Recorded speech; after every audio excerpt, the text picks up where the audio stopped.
Hello दोस्तों, welcome back to real talks with me. आज हमारे साथ है आदित्य, जो ऑन कैंपस प्लेसमेंट में सिलेक्ट हुए as a assistant system training job role के लिए। हम बात करेंगे उनकी प्लेसमेंट जर्नी के बारे में, स्ट्रगल स्ट्रेटेजी के बारे में। तो चलिए शुरू करते हैं conversation with Aditya.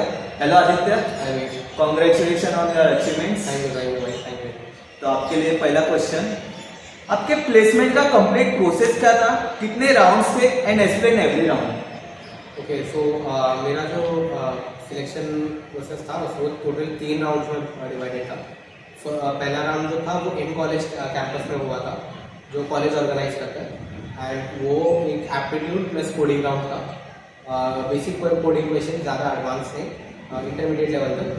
And aptitude जो normal books and online references मिल जाएगा। उसके बाद उसमें सिलेक्शन होने के बाद हमें कंपनी के हेडक्वार्टर्स बुलाया गया।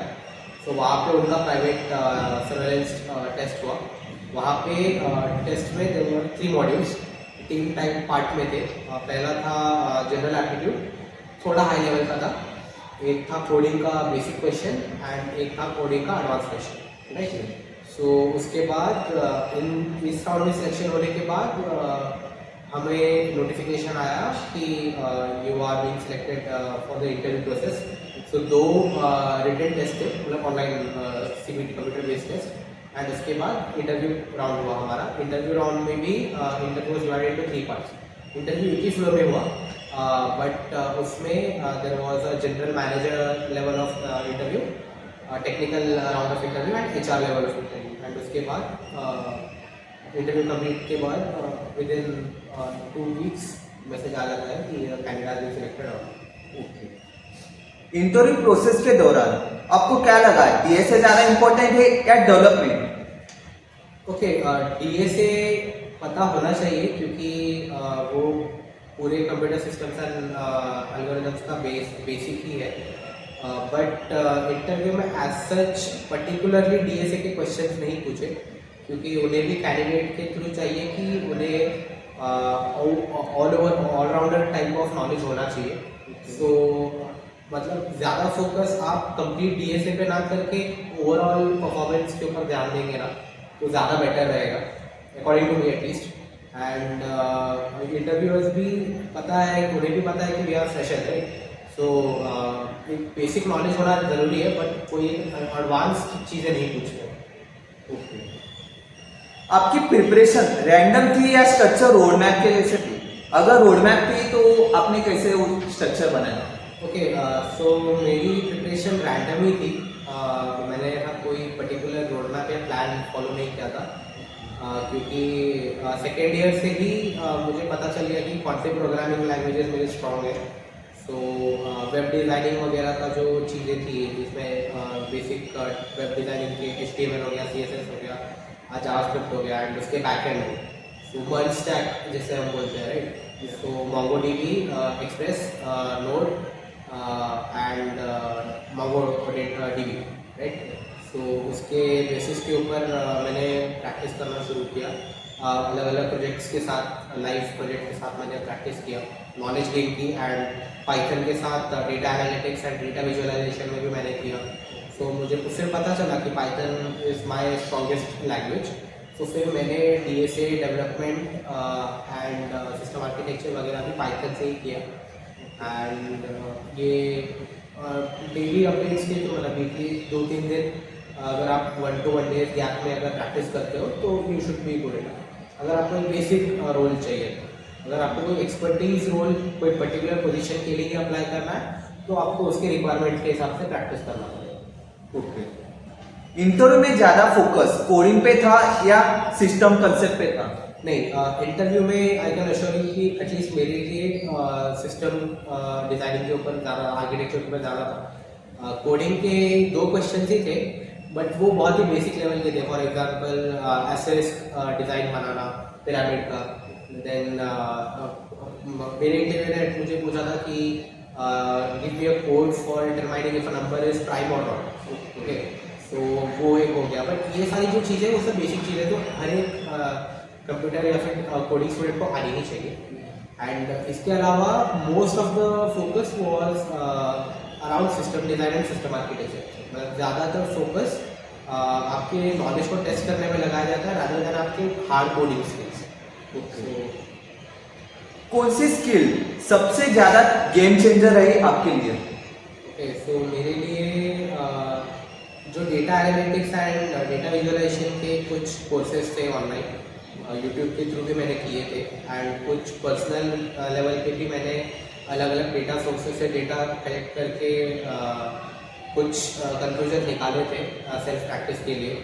वो मेरे लिए बहुत फ़ायदेमंद रहे क्योंकि उसमें मुझे पाइथन, जो कि मेरा कोडिंग लैंग्वेज का स्ट्रॉन्गेस्ट पार्ट है, उसके functions, variables, loops and internal coding structure के बारे में पता चला कि how Python actually works. And सबसे ज़्यादा मुझे हैरानी इस बात की हुई कि कुछ जो एरर्स होते हैं हर एक कोड में, वो एरर्स किस लेवल के हो सकते हैं एंड किस किस तरह से आपको परेशान कर सकते हैं, राइट। सो डीबगिंग का पार्ट हो गया। तो वो ये जो मेन सेल्फ प्रैक्टिस वाली स्किल्स थी, तो इसने मुझे बहुत ज़्यादा सिखाया, जिससे मेरे टेस्ट में भी एज वेल एज इंटरव्यू में भी मुझे बहुत फ़ायदा हुआ। एंड हमारे कॉलेज के करिकुलम में भी जो सब्जेक्ट्स थे, मैंने उसमें भी अलग अलग कोर्सेज एंड उसके ऊपर नॉलेज गेन किया था, एंड उसके ऊपर भी मुझसे क्वेश्चन पूछे गए, तो उसकी वजह से भी I was able to perform well in the interview. Okay, क्या आपसे operating system, networking, database management system, OOPs से क्वेश्चंस आए? कौन से मोस्ट इंपॉर्टेंट क्वेश्चन रहे आपके लिए? ओके, सो ये सब डिपेंड करता है एक्चुअली आपके रिज्यूमे पे कि आपने क्या क्या ऐड किया है अपने स्किल्स में। एंड इनमें से मुझे नेटवर्किंग के ऊपर क्वेश्चन पूछे गए थे, ऑब्जेक्ट ओरिएंटेड प्रोग्रामिंग के ऊपर क्वेश्चन पूछे गए थे, क्योंकि मैंने मेरे रिज्यूमे में साइबर सिक्योरिटी या नेटवर्क एनालिटिक्स भी इंक्लूड किया था, तो उसके ऊपर कुछ क्वेश्चन पूछे गए थे। बट मेनली जो आपने पहले भी डिस्कस किया कि सिस्टम आर्किटेक्चर हो गया एंड इंटरनल सॉफ्टवेयर डिज़ाइनिंग हो गया, राइट, कि अगर आपको कुछ बनाना है तो उसका एक बेसिक रोड मैप आप क्या फॉलो करोगे, आपकी आइडियोलॉजी क्या होनी चाहिए उसके हिसाब से। उसके ऊपर ज़्यादा क्वेश्चन पूछे गए। उसके ऊपर मुझे ट्विस्ट एंड टर्न भी पूछे गए कि अगर ऐसा हो तो क्या करेंगे, अगर सिचुएशन चेंज हो जाए तो आप कैसे अडेप्ट करोगे, वगैरह वगैरह। क्लाउड कंप्यूटिंग हो गया, जो कि आजकल एक नया फील्ड है, मर्ज हो रहा है, वर्चुअल क्लाउड हो गया। इसके ऊपर भी ज़्यादा क्वेश्चन पूछे गए कि क्या एक कैंडिडेट को पता है कि जो नए टेक्नोलॉजीज आ रहे हैं एंड उसके बारे में कुछ बेसिक नॉलेज उस कैंडिडेट को है या नहीं, तो वो भी पूछा गया मुझसे। तो हाँ, मतलब बेसिक ऑलराउंड आपको थोड़ी बहुत नॉलेज सबकी होनी चाहिए, बट कुछ फील्ड्स ऐसे होने चाहिए जिसमें आपको इंडेप्थ भी पता हो, ताकि इंटरव्यू को पता चले कि हाँ, ये इसकी फील्ड ऑफ एक्सपर्टीज है, बट इसको बाकी सारी चीज़ों की भी थोड़ी बहुत नॉलेज तो है।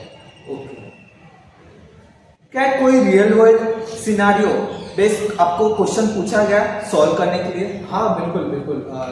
जिस ऑर्गेनाइजेशन के लिए सिलेक्ट हुआ हूँ मैं, उसी के ही एक लाइफ के एग्जांपल से मुझे क्वेश्चन पूछे गए कि अगर ऑर्गेनाइजेशन में इतने इतने एम्प्लॉयज़ है, इतना डेटा है, इतना क्लाइंट का डेटा है, वगैरह वगैरह, तो आप उसको एक वर्चुअल क्लाउड में और फिजिकल इंफ्रास्ट्रक्चर डेटाबेस में कैसे कन्वर्ट करो, राइट। तो मैंने फिर it was a tricky work for me as well, मतलब मुझे भी थोड़ी दिक्कत हुई, बट मैंने जो बेसिक कॉन्सेप्ट थे उसी को अप्लाई किया, ज़्यादा हाई फाई नहीं सोचा।